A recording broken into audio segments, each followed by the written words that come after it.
రామచంద్రరావు గారు నమస్తే అండి. నమస్తే అండి. మీరు పదవి బాధ్యతలు చేపట్టారు. సార్ ఈ 1 year experience how you are enjoying అంటే I don't say you are enjoying.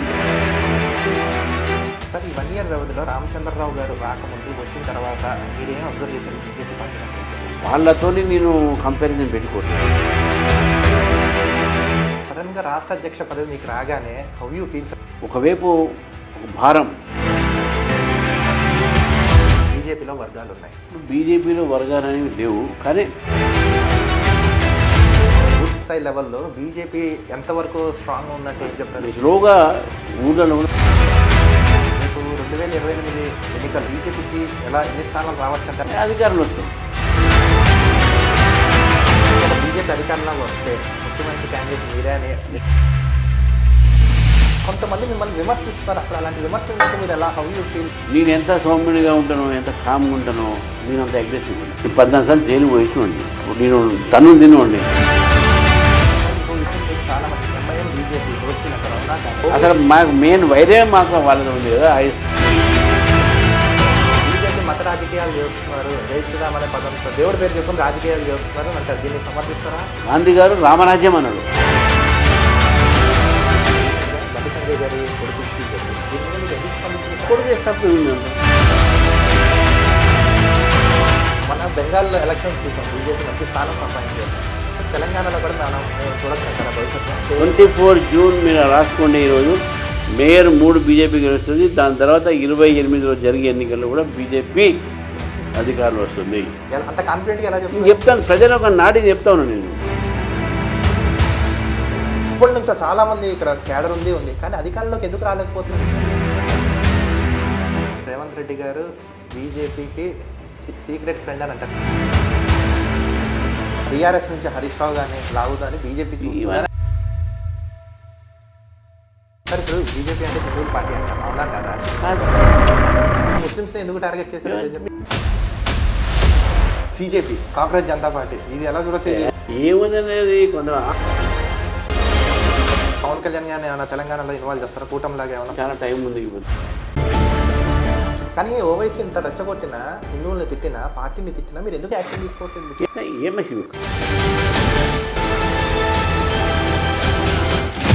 నమస్తే, కిరణ్ టీవీకి స్వాగతం. నేను దిలీప్.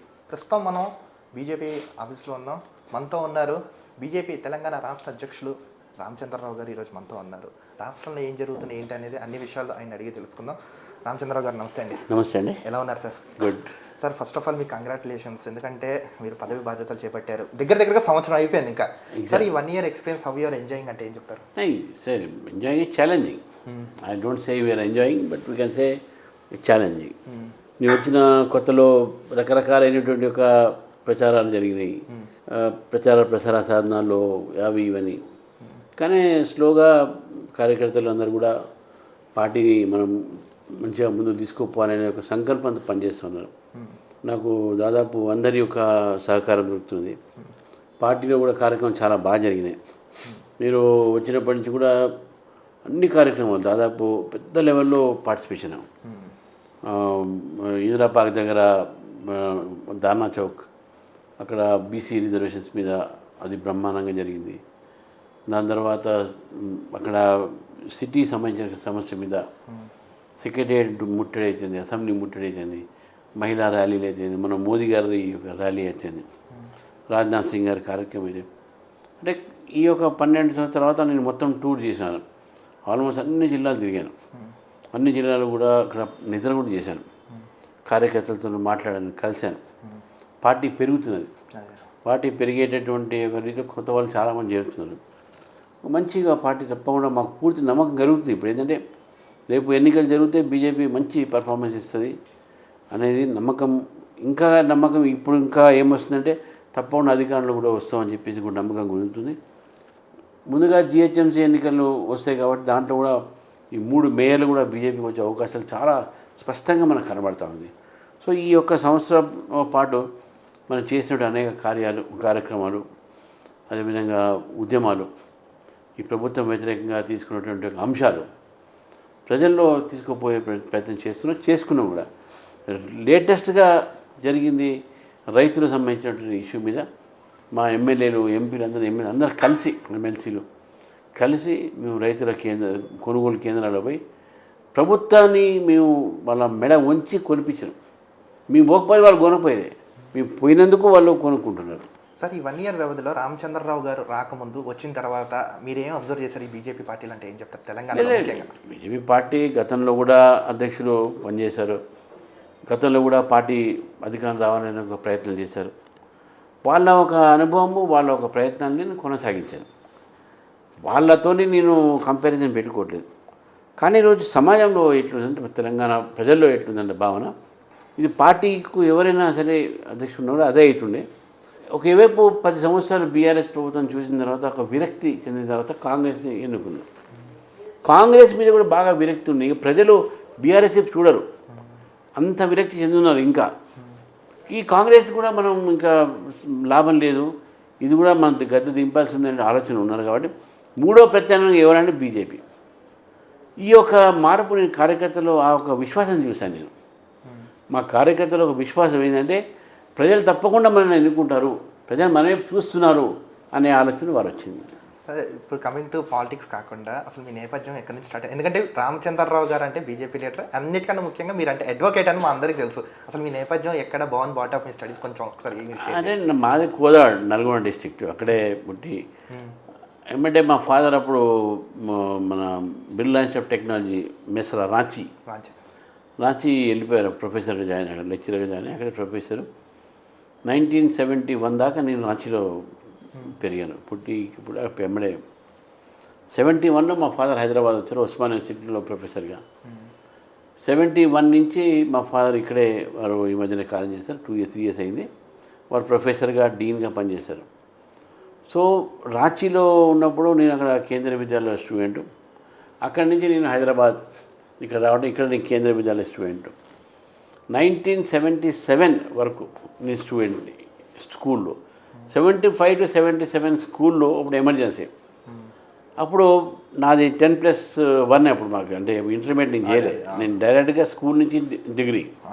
అప్పుడు ఆల్ ఇండియా హైయర్ సెకండరీ అని ఉంటుండే సిబిఎస్ఈలో. అయితే నేను డిగ్రీ చేసినప్పుడు అప్పుడే ఎలక్షన్స్ అనౌన్స్ చేశారు 77లో, ఆఫ్టర్ ఎమర్జెన్సీ డిక్లేర్. ఇక నేను అప్పుడు డిగ్రీ కాలేజ్లో ప్రెసిడెంట్గా పోటీ చేశాను. ఏబీవీపీ పరిచయం అయినారు. ఏబీవీపీ నుంచి చేస్తే నేను ఫస్ట్ టైం గెలిచాను, సెకండ్ ఇయర్ గెలిచాను, థర్డ్ ఇయర్ గెలిచాను, 3 సార్లు. అది రికార్డ్, ఇప్పటివరకు ఆ రికార్డ్ 3 సార్లు ప్రెసిడెంట్గా నేను గెలవటం. అంటే నాతోనే స్టార్ట్ అయింది కాబట్టి నాకు ప్రెసిడెంట్ అవకాశం. సెకండ్ ఇయర్ ప్రెసిడెంట్ నేనే, థర్డ్ ఇయర్ ప్రెసిడెంట్ నేనే.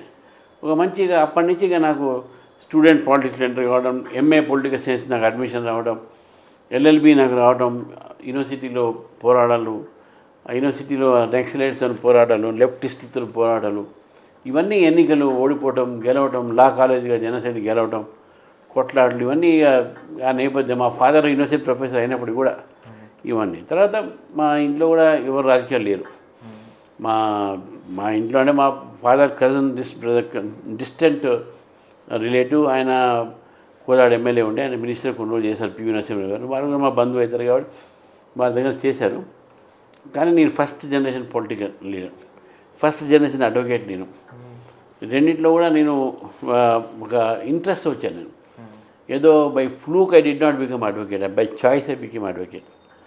By fluke I did not come in to politics. నేను బై స్ట్రగుల్ నేను పాలిటిక్స్లో వచ్చాను. స్టూడెంట్ డేస్లో స్ట్రగుల్ చేసుకొని ఇక్కడ దాకా వచ్చాను. ఇది నా తర్వాత మా సిస్టర్, బ్రదర్, ఎందరో సిస్టర్స్ ఉన్నారు, బ్రదర్స్ ఉన్నారు, ఇద్దరు. నేనే పెద్ద కాబట్టి నా తర్వాత ఎవరు కూడా రాజకీయాలు లేరు. మా సిస్టర్ హౌస్ వైఫ్, ఒక అమ్మాయి ఫస్ట్ సిస్టర్. తర్వాత ఇంకో బ్రదర్, వాడు ఎన్ఐటి డైరెక్టర్ ఉండే వరంగల్లో, ఇప్పుడు రాయపూర్లో ఉండు. జేఎన్టీయూ ప్రొఫెసర్ ఉండే అక్కడ, జేఎన్టీయూ ప్రిన్సిపల్, రెక్టర్, రిజిస్ట్రార్ అని చేశాడు అక్కడ. ఇంకో తర్వాత మళ్ళీ సిస్టర్ డాక్టర్, గైనకాలజిస్ట్, సికింద్రాబాద్లో లీడింగ్ గైనకాలజిస్ట్, పద్మావతి గారిని. దాని తర్వాత లాస్ట్ బ్రదర్ అమెరికాలో ఉంటాడు, మళ్ళీ ఈ సిటిజన్ అక్కడే సెటిల్ అయిపోయాడు. ఆయన అక్కడ హ్యాపీలీ సెటిల్ ఇన్ అమెరికా. వాడు అక్కడ ఏం లేదు. మా 5గురు, మా దగ్గర ఎవరు పొలిటికల్ లేరు. మాకు కూడా బిజినెస్లో అవి ఏం లేదు. మేమంతా ఎకడమిక్ ఫ్యామిలీ. ఎప్పుడో ఊళ్ళో బాగా ల్యాండ్ స్కీమ్స్ ఉన్నాయి కదా, అన్నీ అమ్మేసుకున్నాము. ఇవంతా ఇక్కడ వచ్చి సెటిల్ అయినాం.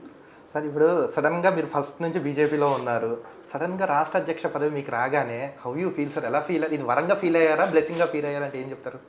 డెఫినెట్గా ఇది ఒక బ్లెస్సింగ్ అని కాదు, ఒక పెద్ద ఛాలెంజ్ నా మీద, ఒక పెద్ద బాధ్యత నా మీద కేంద్ర పార్టీ పెట్టింది. నేను I have to prove myself party ఇంత పెద్ద బాధ్యత నా మీద పెట్టింది అనేటటువంటి దీంట్లో ఒకవైపు ఒక భారం బాధ్యతగా, ఒకవైపు సంతోషం కూడా. పార్టీ నా మీద అంత నమ్మకం పెట్టింది అనేది. తర్వాత ఇంకోటి ఏంటంటే, నేను ఒక కార్యకర్తగా నేను ఎదిగాను కాబట్టి, ఎమ్మెల్సీగా నేను ఒకసారి గెలిచినా ఒకసారి ఓడిపోయినా అని ఎలక్షన్లో పోటీ నాకు అనుభవం ఉన్నది. గెలిచిన అనుభవం ఉంది, ఓడిపోయే అనుభవాలు ఎక్కువ ఉన్నాయి. దాని తర్వాత పార్టీలో మేము స్ట్రగుల్ చేసిన అనుభవాలు ఉన్నాయి. ఈ యొక్క అనుభవాన్ని నేను పార్టీ ఏ విధంగా ముందు తీసుకోపోయినా వాడాలి అనే ఆలోచనతో నేను ఉన్నా. కానీ నాకు ఎప్పుడు కూడా నాకు సీట్ ప్రెసిడెంట్ కావాలి, దానికోసం పైరవీలు చేయాలి, లాబింగ్ చేయాలని ఎప్పుడు చేయలే. కేంద్ర పార్టీ నా మీద పెట్టిన నమ్మకం, స్థానికమైన లోకల్ నాయకులు, మా సీనియర్ నాయకులందరూ నా మీద పెట్టిన నమ్మకం ఈరోజు నాకు ఇది వచ్చింది. నేను డెఫినెట్గా నాకు పార్టీ నాకు ఇచ్చినందుకు సంతోషపడ్డాను. సార్, ఇప్పుడు చాలామంది జనాల్లో నానుతున్న ఒక నానుడు ఏంటంటే బీజేపీలో వర్గాలు ఉన్నాయి. నిజంగా బీజేపీలో వర్గాలు ఉన్నాయంటారా? ఇప్పుడు బీజేపీలో వర్గాలు అనేవి లేవు, కానీ వాళ్ళకి ఎందుకు ఒక అభిప్రాయం వచ్చింది నాకే తెలియదు. కానీ ప్రతి ఒక్క పార్టీలో, ప్రతి ఒక్క రాజకీయ పార్టీలో విభేదాలు ఉంటాయి. ఏది వాళ్ళ విధానాల్లో, ఆలోచన విధానాలు. ఫర్ ఎగ్జాంపుల్, నేను ఈరోజు రేపు ధారణ చేస్తాను అనుకున్నాను. లేదబ్బా, ధారణ కాదు, మనం కేవలం బ్లాక్ బడ్జెట్ పెట్టుకుందాం, ఒక ప్రోగ్రామ్ అనుకుంటే that is difference of opinion. ఆ డిఫరెన్స్ ఆఫ్ ఒపీనియన్ ఉంటుంది విధానాల మీద, బట్ వ్యక్తిగతమైనటువంటి విభేదాలు లేవు. అది మీడియా సృష్టించినటువంటి కొన్ని ఉన్నాయి.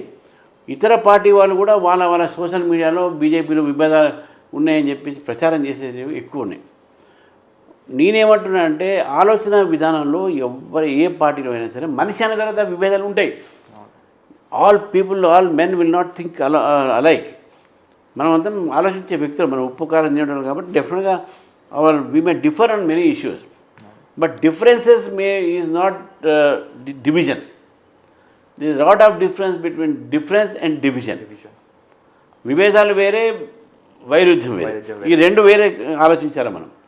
సో కాబట్టే విభేదాలు లేవు, కలిసి పోరాడేటటువంటి ఆలోచన ఉన్నాం మనం. విభేదాలు ఉన్నాయనంటే వేరే పార్టీలు ఉన్నాయి. కాంగ్రెస్ పార్టీలు ఎన్ని విభేదాలు మనకు తెలుసు.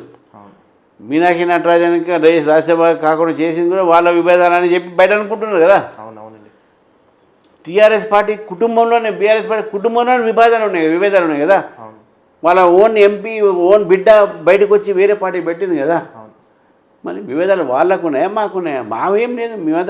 మా దగ్గర ఆలోచన తీరులో డిఫరెన్సెస్ ఉన్నాయి, కానీ మాలో విభేదాలు లేవు.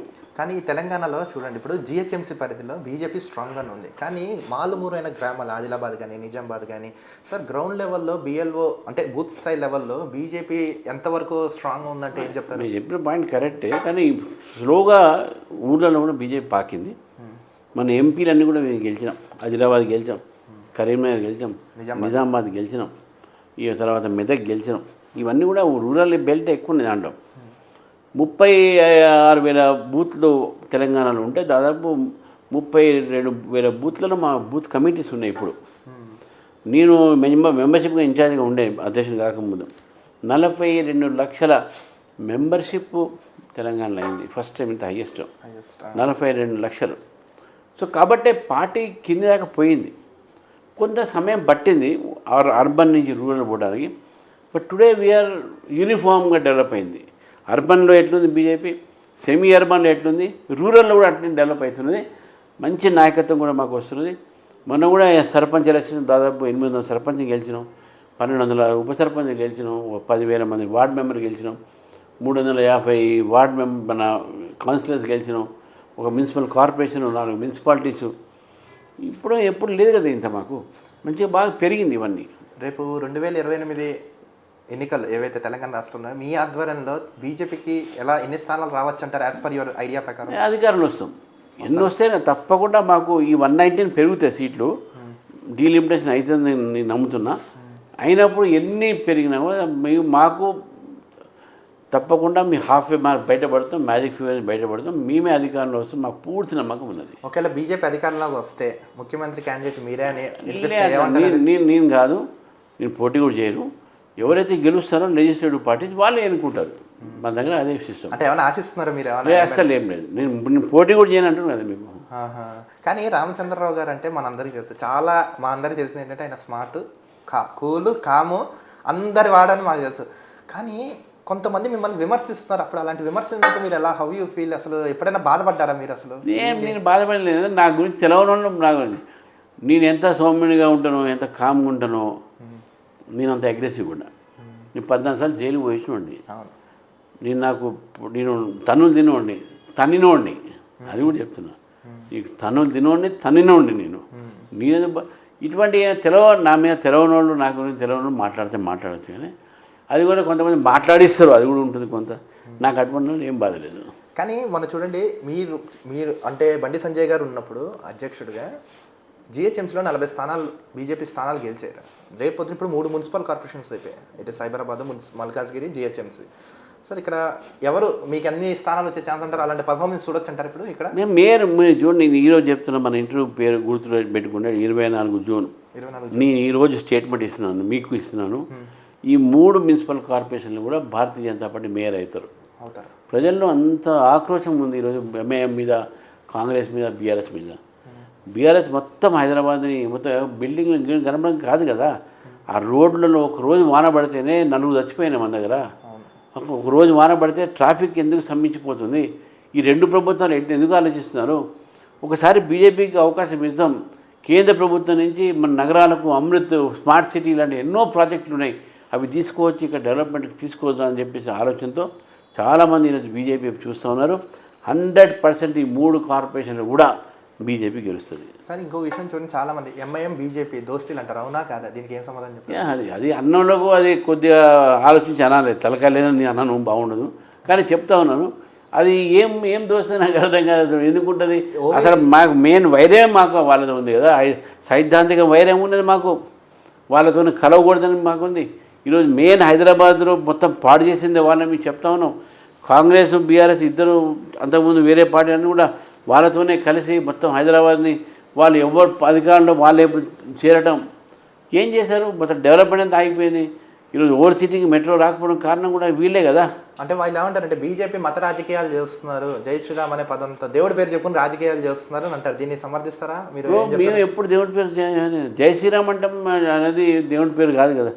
రాముడు ఒక రాజు. గాంధీ గారు రామరాజ్యం అన్నాడు. మళ్ళీ అది మతం, గాంధీ గారి మతం వాదా కాదు కదా. మళ్ళీ మేము కూడా జై శ్రీరామ్ అంటే అదొక ఇప్పుడు నార్త్ ఇండియాలో బేసిక్గా మన దగ్గర కూడా మనం హరే కృష్ణ అంటాం, హరే రామ అంటాం, కలవంగానే రామ అంటాం మనం.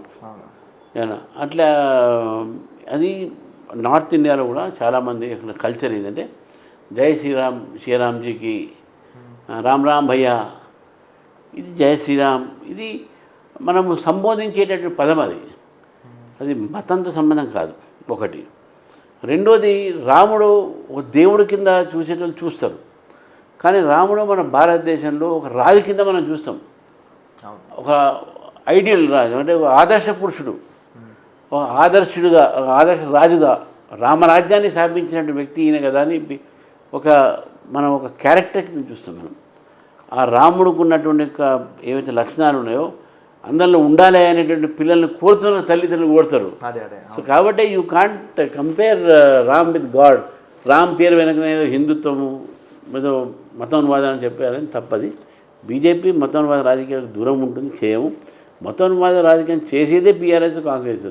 మజ్లిస్ పార్టీని రెచ్చగొట్టి అయితే ఒకటి ఇక్కడ హిందూ ఒక ఏదైతే బహు సంఖ్యలో ఉన్నారు కాబట్టి, మెజారిటీ వాళ్ళది కాబట్టి, మైనారిటీలను ఊరికే రెచ్చగొట్టి ఓట్ బ్యాంక్ పాలిటిక్స్ కోసము హిందువులకు అన్యాయం చేయొద్దు. అది మా ఒక్క అంతవరకు మేము చెప్పగలుగుతాం. కానీ ఓవైసీ ఇంత రెచ్చగొట్టినా, హిందువుల్ని తిట్టినా, పార్టీని తిట్టినా మీరు ఎందుకు యాక్షన్ తీసుకోవట్లేదు? ఏం కేసులు పెడుతున్నాం మేము.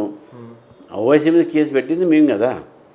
కానీ రాజకీయాల్లో ఏంటంటే స్టేట్ లా అండ్ ఆర్డర్ ఈ స్టేట్ గవర్నమెంట్ సబ్జెక్ట్. ఈ స్టేట్ గవర్నమెంట్ గతంలో బీఆర్ఎస్ కానీ ఇప్పుడు కాంగ్రెస్ కానీ వాళ్ళు సపోర్ట్ చేస్తారు. వాళ్ళు పెడితే కేసులు బీజేపీ మీద పెడతారు, అంతేకాని వాళ్ళ మీద పెట్టరు. ఎందుకంటే వాళ్ళ మీద పెడితే ఓట్లు పోతాయి. అదే సార్ ఇంకో విషయం చూడండి, ఇప్పుడు రీసెంట్గా బండి సంజయ్ గారి కొడుకు ఇష్యూ జరిగింది. దీని మీద మీరు ఎందుకు స్పందించలేదు సార్? కామ్గా ఎందుకున్నారు? అసలు ఒక రాష్ట్ర అధ్యక్షుడిగా మీరు స్పందించాలి కదా, అంటే సస్పెండ్ చేయడం ఏదో ఒకటి కనీసం ఆయనకి ఏదో ఆయనే తప్పు చేశాడండి. ఆయనే తప్పు చేసి చెప్పండి. వాళ్ళ కొడుకు చేశారు సార్. కొడుకు చేసి తప్పు ఉంది అందులో. కొడుకు తప్పు చేసిండు. కొడుకు కోర్టులో ఉంది కదా కేసు. ఆయన శిక్షించేది కోర్టు కదా, పార్టీ కాదు కదా. దానికి స్పందించేది అవసరం లేదు. దీన్ని అసలు రాజకీయాలు చేయాలా? చూడండి, ఒక తప్పు చేశాడు, ఎవరు శిక్షించాలి? పార్టీ కాదు కదా, కోర్టే కదా. కోర్టు శిక్షిస్తుంది. అని యాంటిసిపేటరీ బెయిల్ వేసుకున్నాడు. తప్పేముంది? పెద్ద పెద్ద కేసులో ఉన్న వాళ్ళు కూడా యాంటిసిపేటరీ బెయిల్ వేసుకుంటారు. Legal remedy. బండి సంజయ్ తప్పు చేస్తున్నా అంటే ఓకే నేను చెప్పొచ్చు. ఆయన కొడుకు చేశాడా లేదు కూడా కోర్టు నిర్ణయిస్తుంది, మేము కాదు కదా. అనవసరంగా దాన్ని రాజకీయం చేసి ఈరోజు బీఆర్ఎస్ కానీ వీళ్ళు కానీ మొత్తం అసలు సొంత ఏదో అంటే పర్సనల్ ఫైట్ కింద తీసుకొని వచ్చి మా లీడర్లను బదనాం చేయటం, ఆయన పర్సనల్గా తీసుకోవడం అనేది చాలా పొరపాటు. అది ఈ పిల్లలు వాళ్ళు తప్పు చేస్తే మనము వాళ్ళ కోర్టులు కానీ ఇవి కానీ కౌన్సిలింగ్ చేస్తారు, లేకపోతే కోర్టు చూస్తుంది. దానికి పార్టీ ఎందుకు ఇన్వాల్వ్ అవుతుందండి? మన బెంగాల్లో ఎలక్షన్స్ చూసాం, బీజేపీ మంచి స్థానం సంపాదించారు. సార్ తెలంగాణలో కూడా మేము చూడొచ్చు అంటారా భవిష్యత్తులో? అలా ఇంతకుముందు చెప్పాను కదా, 24 జూన్ మీరు రాసుకోండి. ఈరోజు మేయర్ 3 బీజేపీ గెలుస్తుంది. దాని తర్వాత 28లో జరిగే ఎన్నికల్లో కూడా బీజేపీ అధికారంలో వస్తుంది. అంత కాన్ఫిడెంట్గా ఎలా చెప్తాను? ప్రజలు ఒక నాటి చెప్తాను నేను. ప్రజలు ఈరోజు బీజేపీని బీఆర్ఎస్ మర్చిపోయారు ఆల్రెడీ. ఇక వాళ్ళు ఏదో మనకున్న మీడియాలో ఏదో వచ్చిపోతుంటారు కానీ ప్రజల్లో లేరు వాళ్ళు. కాంగ్రెస్ పార్టీ రూలింగ్ ఉంది కాబట్టి కాంగ్రెస్ పార్టీ కూడా ఈరోజు వాళ్ళ మీద ప్రజలకు ఎంత వ్యతిరేకం ఉందంటే వాళ్ళు చేసే పనులకు కానీ తీసుకునే నిర్ణయాలకు కానీ వాళ్ళు మాట్లాడే అబద్ధాల మాటలు కానీ ప్రజలందరూ వ్యతిరేకంగా ఉన్నారు. తప్పకుండా బీజేపీని గెలిపిస్తారు. సార్ ఇంకో విషయం చూడండి, ఇప్పుడు తెలంగాణ మనకు సౌత్ స్టేట్స్ చూసుకుందాం, మహారాష్ట్ర నుంచి కేరళ వరకు 0తో స్టార్ట్ అయిన బీజేపీ నార్త్లో భయంకరంగా విస్తరించింది సార్. సౌత్లో కర్ణాటక, మహారాష్ట్ర మినహా మిగతా రాష్ట్రాల్లో అంత ప్రాధాన్యం లేదు. అందులో తెలంగాణలోకి వచ్చేటప్పటికల్లే తెలంగాణలో ఎప్పటి నుంచో చాలామంది ఇక్కడ క్యాడర్ ఉంది కానీ అధికారంలోకి ఎందుకు రాలేకపోతుందంటే ఏం చెప్తారు? దాని కారణాలు అనాలిసిస్ చేసుకోవాలి. అధికారంలో వస్తుంది అనే టైంలో ఏదో కొన్ని కొత్త పరిణామాలు రావడము, కొన్ని రావడం, నేను దాని మీద పోదలుచుకునేది కానీ ఈసారి అట్లా జరగదు. తెలంగాణ ప్రజలు బీజేపీని చాలా లైక్ కూడా చేస్తారు. తెలంగాణ ప్రజలు బీజేపీ పక్షాన ఉంటారు. ఎందుకంటే తెలంగాణ తీసుకువచ్చింది, దాని మీద పోరాడింది కూడా బీజేపీ అని చాలామంది నమ్ముతారు. ఎందుకంటే కాంగ్రెస్కి మెజారిటీ లేదు, బీజేపీ బట్టి తెలంగాణ వచ్చింది. తర్వాత బీజేపీ జేఏసీలో భాగంగా ఉండి తెలంగాణతో పోరాడింది. దాని తర్వాత తెలంగాణ వాయిస్కు ఆంధ్రాలో ఉన్న బీజేపీ లీడర్లు కూడా తెలంగాణకు సపోర్ట్ చేశారు. మాది కాంగ్రెస్ పార్టీలని 2-4 లేవు, హిపోక్రటిక్ గాంభీర్యం. అక్కడ ఒక స్టాండ్, ఇక్కడ స్టాండ్, వాళ్ళ మేము అక్కడ స్టాండ్ ఒకటే, ఇక్కడ స్టాండ్ ఒకటే. వాళ్ళు జై తెలంగాణ అన్నారు, మీ జై ఆంధ్ర అన్నాం. ఈ రెండు కూడా ఉండాలి అనేది మేము చెప్పిన. చిన్న రాష్ట్రాలు కావాలి పరిపాలన సౌలభ్యం కోసం. ఇది ఆంధ్ర తెలంగాణ తగాదాలు పెట్టడం కాదు, సౌలభ్యం కోసం, ఒక పరిపాలన సౌలభ్యం కోసం చిన్న రాష్ట్రాలు అనేది జనసంఘ పాలసీ. కాబట్టి ఈరోజు మేము దాన్ని ఛత్తీస్గఢ్ చేసినాం, జార్ఖండ్ చేసినాం, అదేవిధంగా ఉత్తరాఖండ్ చేసినాం. ఇప్పుడు తెలంగాణ కూడా చేసేటటువంటి ప్రాసెస్లో బీజేపీనే సపోర్ట్ చేసింది. కాబట్టే ఇక్కడ ఉన్నటువంటి ఒక తెలంగాణలో బీజేపీకి బాగా ఫేవర్గా ఉన్నారు. సౌత్లో కూడా మన పాండిచ్చేరి బీజేపీ గెలిచింది, మాదే అంటే ఎన్డీఏ. ఫస్ట్ టైం కేరళలో మాకు ఓటు శాతం పెరిగింది. 3 సీట్లు ఫస్ట్ టైం గెలిచినాం. ఇంతకుముందు ఒకటే సీటు ఉన్నాయి రాజగోపాల్ గారిది, నేరమ్మ దగ్గర ఒక నెట్టమ్మ 3 ఉంది అక్కడ ఆ కాన్స్టిట్యున్సీ. ఆ ఒక కాన్స్టిట్యున్సీలో గెలిచినటువంటి అప్పుడు రాజగోపాల్ తర్వాత మొన్ననే అంటే మొత్తం ఈసారి 3 సీట్లు గెలవటం అనేది ఓటింగ్ పర్సెంట్ పెరిగినది. ఇది మొత్తం యూడిఎఫ్ని ఎల్డిఎఫ్ని గాబరా పెడతా ఉన్నది, అల్లకొల్లం చేస్తూ ఉన్నారు. వాళ్ళు భయపడతా ఉన్నారు, అరే బీజేపీ ఇంత పెరిగింది ఏంది అనేది. అట్లా సార్ ఇప్పుడు తెలంగాణలో ఎస్ఐఆర్ ఇంప్లిమెంట్ చేస్తున్నారు, ప్రతి ఇంటి సర్వే చేస్తున్నారు. ఎస్ఐఆర్ ద్వారా ఓట్లు డిలీట్ చేయించి అధికారంలో వచ్చడానికి అది డిలీట్ చేసేవాళ్ళు, యాడ్ చేసేవాళ్ళు ఎవరు? రాష్ట్ర ప్రభుత్వ అధికారులే. మనం రాష్ట్రపతి అధికారులు ఊరుకుంటారా? అది దాంట్లో చనిపోయిన వాళ్ళ పేరు డిలీట్ చేయటము, రోహింగ్యాలు బంగ్లాదేశీలు లాంటి వాళ్ళు ఉంటే వాళ్ళని డిలీట్ చేయటము, ఈ ఇంట్లో కాకుండా వేరే ఇంటికి పోవటం, షిఫ్ట్ అయితే వాళ్ళ ఓట్లు ఆ బూత్లో వచ్చేటట్టు ప్రయత్నం చేయటము, ఈ ఊరు నుంచి ఇంకో ఊరు ట్రాన్స్ఫర్ అయితే ఆ ఊరు ప్రయత్నం, అది మాత్రమే ఎస్ఐఆర్. దీనిలో ఓటు డిలీట్ చేసి కాంగ్రెస్ బీఆర్ఎస్ చేస్తున్న ప్రచారం. మొన్న మే 10న మోడీ గారు తెలంగాణకు వచ్చారు, హైదరాబాద్లో సభ పెట్టారు పరేడ్ గ్రౌండ్స్. ఆయన మేరా నెక్స్ట్ టార్గెట్ తెలంగాణ అని చెప్పారు. ఎంత ధైర్యం ధీమాతో చెప్పారంటే ఏం చెప్తారు ఆయన? నీ ఎంత ధీమాతో మీకు చెప్పిన మీ అధికారం వస్తామని ఆయన ఆ ధీమాతో చెప్పాడు. అంటే ఇప్పటి నుంచే వర్క్ అనేది స్టార్ట్ అయిపోయింది కదా. ఇప్పుడు మీరు చూడండి, మీరే మార్పులు చూస్తున్నారు సార్. ఇప్పుడు ఇంకో విషయం ఏంటంటే ఇంత బీజేపీ పార్టీ విస్తరిస్తుంది దేశం మొత్తం మీద, కానీ ఈ ధరలు ఏంటి సార్ భయంకరంగా పెంచుతున్నారు? ఈ ధరలు అనేది తగ్గించారంటారు? ఏ ధరలు పెంచారు? పెట్రోల్, డీజిల్, గ్యాస్ అసలు మీరు పొరపాటు పడుతున్నారు. ఏం విపరీతంగా ఏం పెరగలే, 4%, 5% పెరిగింది. ఈ యుద్ధం జరుగుతుంది కదా, మనం తెచ్చిన యుద్ధమా కాదు కదా. ఆ యుద్ధం ద్వారా మనకు రావాల్సిన ఆయిల్ కూడా రావట్లేదు, అయినా కూడా కొరత లేదు. ప్రపంచం మొత్తంలో కూడా అన్ని దేశాల్లో కూడా 20 నుంచి 80% పెరిగినాయి ధరలు. ప్రపంచంలో చాలా దేశాల్లో ఓన్లీ రేషనింగ్ ఇస్తున్నారు, 4 లీటర్లు, 2 లీటర్లు, 8 లీటర్లు మాత్రమే మనిషికి. కానీ మన ఇండియాలో అన్లిమిటెడ్ ఆయిల్, అన్లిమిటెడ్ డీజిల్ పెంచింది కూడా ఎప్పుడు మొన్న పెంచారు. అది కూడా ఫస్ట్ 1%, తర్వాత 2%, ఈ 4% పెరిగింది. ఎక్కడ 20%, ఎక్కడ రేషనింగు, ఎక్కడ అన్లిమిటెడ్, ఎక్కడ 4%. మీరు అది చూడాలి. అంటే ఇక్కడ ఏమంటారంటే రాష్ట్ర ప్రభుత్వం తగ్గించాలని మీరు చెప్తారు, కానీ స్టేట్ సెంట్రల్ కొట్టుకుంటుంటే సామాన్యుడు ఇబ్బంది పడిపోతున్నారు కదా సార్, చాలా ప్రాబ్లం అవుతుంది కదా. స్టేట్ సెంట్రల్ కొట్టుకోవడం కాదు కదా, మేము తగ్గించినాం కదా 3% ఎక్సైజ్ ట్యాక్స్ మేము తగ్గించినాం. ఈ యుద్ధంలో మొన్న పెంచినాం కానీ 3% ఏం పెద్ద పెరిగింది ఏం లేదు ఇక్కడ. అయితే స్టేట్ గవర్నమెంట్ ఎందుకు తగ్గియాలి అన్నట్టు కాదు, స్టేట్మెంట్ తలుచుకుంటే తగ్గించవచ్చు. వ్యాట్ తగ్గించుకుంటే వాళ్ళు తగ్గుతుంది ధర. మళ్ళీ జిఎస్టీలోకి ఎందుకు తేలేకపోతున్నారంటారు? జిఎస్టీ రాదు ఇది. అప్పుడు ఆ రోజు జిఎస్టీ పెట్టినప్పుడే ఈ పెట్రోల్ సంబంధించిన దాంట్లో ఈ స్టేట్ గవర్నమెంట్కు వ్యాట్ కింద వాళ్ళకు అధికారం ఇచ్చారు, అన్ని స్టేట్స్కు. ఎందుకంటే వాళ్ళు కొంత కోల్పోతున్నారు కాబట్టి దీంట్లో నుంచి ఒకటి ఎక్సైజ్ ట్యాక్స్, ఒకటి ఈ యొక్క పెట్రోల్లో వ్యాట్ ఒకటి, ఈ రెండు రాష్ట్ర ప్రభుత్వం ఒక రెవెన్యూ కోసం మనం పెట్టారు. అది కానీ భవిష్యత్తులో ఇంకా పెరిగే ఛాన్స్ ఉంటుందంటారా? అది ఇంపాక్ట్ మళ్ళీ ఇంకా పడే ఛాన్స్ ఉందంటారా? ఏం చెప్తారు? ఇప్పుడు యుద్ధము మీద ఆధారపడి ఉంటుంది. ఎందుకంటే యుద్ధంలో ఇన్వాల్వ్ అయిన వాళ్ళు ఆయిల్ ఎక్స్పోర్ట్ కంట్రీ. మనం చాలా దేశాలు ఈరోజు ప్రపంచంలో ఆ దేశం మీద నిర్భరం అయినటువంటి వ్యక్తులు. ఆ దేశమే కాదు, ఆ దేశం వల్ల వేరే ఒక ఆయిల్ ప్రొడ్యూసింగ్ కంట్రీస్ కూడా ఎఫెక్టెడ్ పర్సన్. సో అక్కడి నుంచి వచ్చేటటువంటి ఒక ఏదైతే షిప్మెంట్స్ ఉన్నాయో అది హర్మోజ్ స్ట్రేట్ నుంచి రావాలి. అక్కడి నుంచి రావాలంటే అక్కడ అమెరికా కంట్రోల్ పెట్టుకుని ఆపుతూ ఉన్నది. వీళ్ళు మనకు సప్లై చేయట్లేదు కాబట్టి మనకి ఇక్కడ కొరత ఉంది. మనం ఏం చేస్తున్నాం? రష్యా నుంచి, యుక్రెయిన్ నుంచి, వెనుజులా నుంచి తెప్పిస్తున్నాం. అంటే ఈ మార్గం కాకుండా వేరే మార్గం నుంచి తెప్పాం.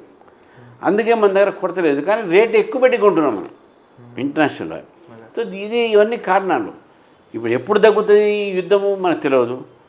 ఇప్పుడు మనం చూస్తూ ఉన్నాం, అమెరికా యుద్ధం అయిపోయింది అంటాడు, వాడు మీకు కాలేదు, మేము ఇంకా యుద్ధం చేస్తున్నాం వాడు అంటాడు. ఎవరు నమ్మాలి ఇది?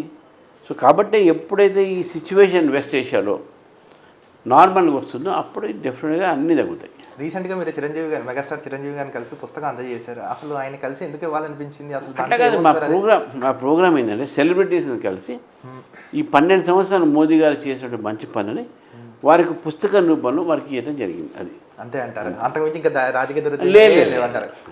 అసలు ఇప్పుడు చూడండి, యూపీ తరహా రాజకీయం, ఇప్పుడు యోగి ఆదిత్యనాథ్ గారు ఉన్నారు సీఎంగా. సార్ యూపీలో మంచి అన్నీ అవలంబిస్తున్నారు.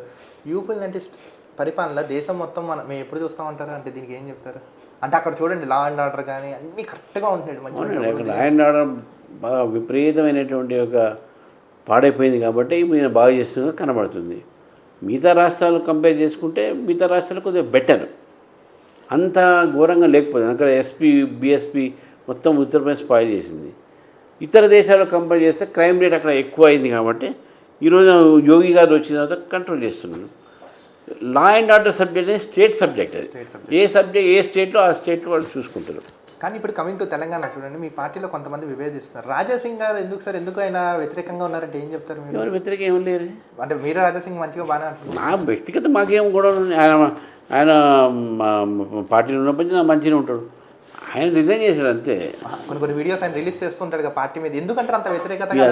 అదే ఆయన్ని అడగాలి మనం. అది మనం ఏం చెప్తాం? మా పార్టీ మనతో మంచిగా ఉంటాడు. సార్ ఇప్పుడు రేవంత్ రెడ్డి గారి విషయానికి వచ్చారు. ఇప్పుడు రేవంత్ రెడ్డి గారు బీజేపీకి సీక్రెట్ ఫ్రెండ్ అని అంటారు, నిజమా కాదా ఇది? ఎవరు చూస్తున్నారు మీరు బీజేపీ? ఎవరు పొలిటికల్గా ఎవరు సీక్రెట్ ఫ్రెండ్స్ ఉండరు. పాలిటిక్స్లో అంతా ఓపెన్ లైఫే. వెనక ఒప్పందాలకు అలవాటు బీజేపీకి లేదు. ఆయన Congress party leader, Congress party ముఖ్యమంత్రి.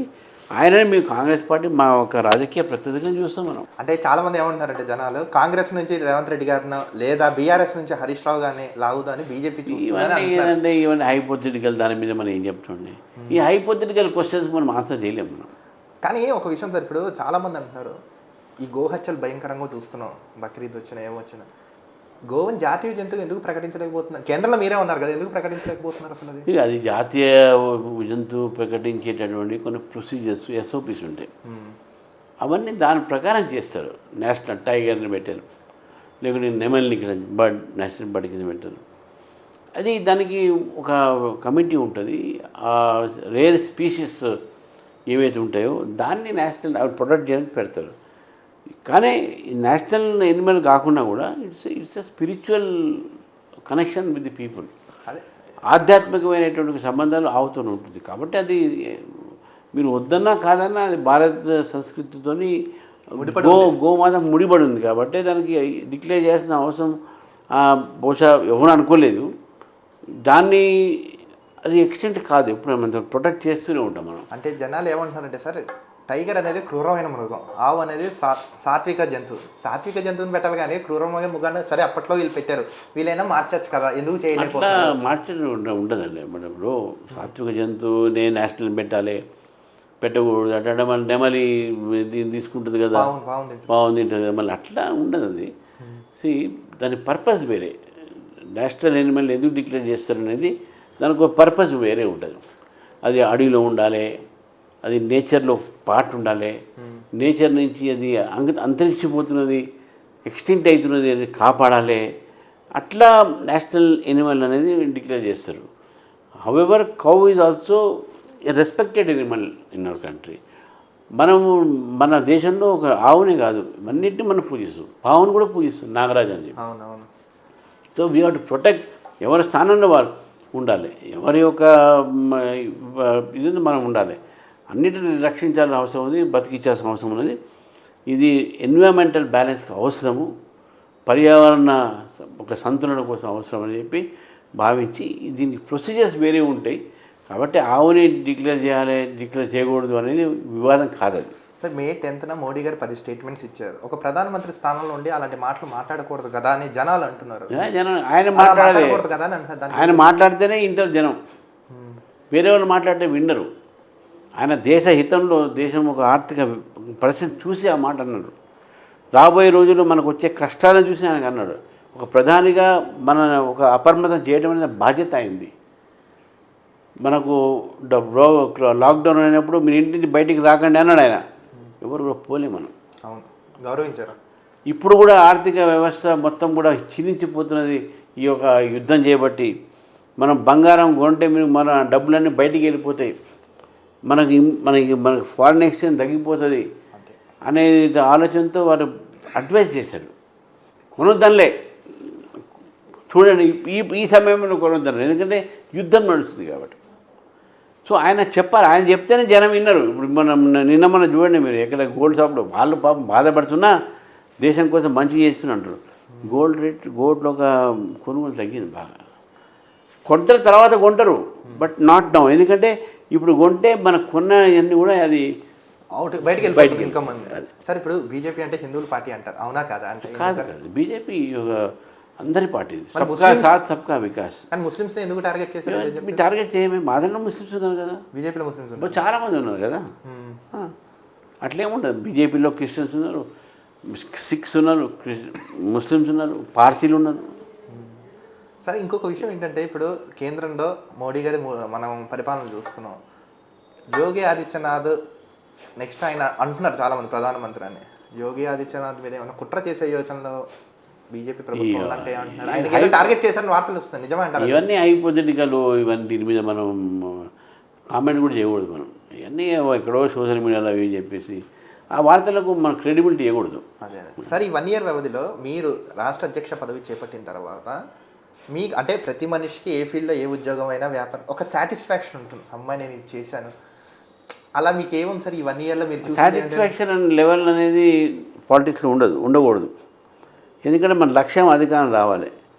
అధికార ఒక లక్ష్యానికి దగ్గరలో ఉంటేనే సాటిస్ఫాక్షన్. కానీ అంటే ఇప్పుడు చూడండి, యువత, వృద్ధులు, పెద్దలు అందరూ బీజేపీ వైపు వస్తున్నారు. కానీ 20 లక్షల ఉద్యోగాలు క్రియేట్ చేస్తామని చెప్పారు, కానీ ఎక్కడ ఉద్యోగాలు లేవు, ఏంటి చాలా అన్ఎంప్లాయ్మెంట్ రేట్ అనేది పెరిగిపోతుంది కదా. ఎవరండి అన్ఎంప్లాయ్మెంట్ రేట్ ఎవరు చెప్పిన పెరుగుతున్నది? పెరగట్లేదు. అదంతా వీళ్ళు చెప్పిన స్టేట్మెంట్. చూడండి, మన దేశంలో ఎంప్లాయ్మెంట్, గవర్నమెంట్ ఎంప్లాయ్మెంట్ చూడకూడదు. ఇప్పుడు గవర్నమెంట్ ఎంప్లాయీ కూడా రోజుగారు మీద పెట్టి నరేంద్ర మోదీ గారు మొన్న రైల్వే ఉద్యోగాలు, ఆ ఉద్యోగాలు చాలా ఇప్పించారు గవర్నమెంట్. ఇన్ఫ్రాస్ట్రక్చర్స్ డెవలప్మెంట్ అయిన సందర్భంగా మీకు ఈరోజు ఒక ఎంప్లాయ్మెంట్ జనరేషన్ అవుతుంది. స్కిల్ డెవలప్మెంట్ కింద మీకు ఉన్నటువంటి నైపుణ్యంతో ఉద్యోగాలు దొరుకుతుంది. ప్లంబర్సు, ఎలక్ట్రీషియన్స్, ఇవన్నీ చిన్న చిన్నవి చెప్తాను. తర్వాత యంగ్స్టర్స్ చాలామంది ఉద్యోగం వచ్చే ముందు వరకు ఎర్న్ చేయాలని చెప్పేసి గిగ్ వర్కర్స్, స్విగ్గీలు, జొమాటోలు, వేలాది మంది విద్యార్థులకు, యూత్కు వైల్ ఎర్నింగ్లు కూడా వాడికి అవకాశం వచ్చింది. ఇది ఒకటి. అంటే నేను అదే ఉద్యోగం చేయాలని కాదు, బట్ దాని వాళ్ళకు ఎర్నింగ్ ప్రాసెస్ దొరుకుతుంది, support till they get better employment. మూడోది, ఇప్పుడు జాతీయ రహదారులు, మీకు ఎయిర్పోర్ట్స్ పెరిగినాయి, రైల్వే స్టేషన్స్ కూడా రైల్వేస్ పెరిగినాయి. ఈ ఇన్ఫ్రాస్ట్రక్చర్ పెరుగుతున్న సమయం ఏమైందంటే మీకు ఇక్కడ it is generating employment. Simple example చెప్తా. ఫర్ ఎగ్జాంపుల్, ఒక హైవే కన్స్ట్రక్షన్ ఈ మధ్య కాలంలో సంగారెడ్డి యువతల నుంచి మీకు నాందేడ్ దాకా ఒక హైవే వచ్చింది.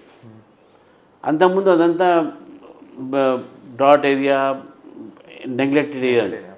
ఇప్పుడు హైవే రాగానే ఏమవుతుందంటే పక్కన ఇటు పక్కన petrol bunks, hotels, industries, godowns ఇట్లా పోతుంటే మీకు అన్నీ దొరుకుతాయి. ఇవన్నీ they are all causing generation of employment ఒకటి. తర్వాత make in India, made in India, startup India, stand up India, ఈ కార్యక్రమాల ద్వారా ఎంతమంది లక్షల మందికి, ఉమెన్కు, యంగ్స్టర్స్కు, వాళ్ళకి ఈరోజు ఉద్యోగాలు వచ్చే వాళ్ళ సెల్ఫ్ ఎంప్లాయ్మెంట్.